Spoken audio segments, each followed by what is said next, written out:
Gipaniguro sa mga otoridad sa Davao International Airport nga pahugtan ang koordinasyon sa Bureau of Immigration. Humanadakpan sa maong airport ang usa ka gingong manager sa girade nga Pogo Hub sa Porac, Pampanga.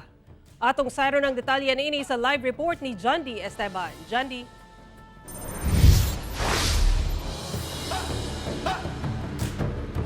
Sara, sumala pang nalambigit sa iligal nga operasyon sa Pogo Hub ang maong Chinese national.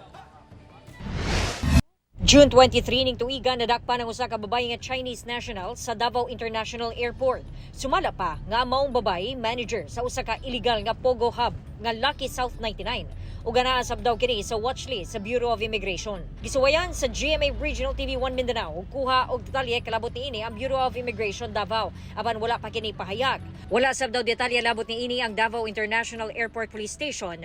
Sanglit ang Bureau of Immigration lang ang milusad sa operasyon. Yung concern po kasi nila may sa immigration po kasi na concern.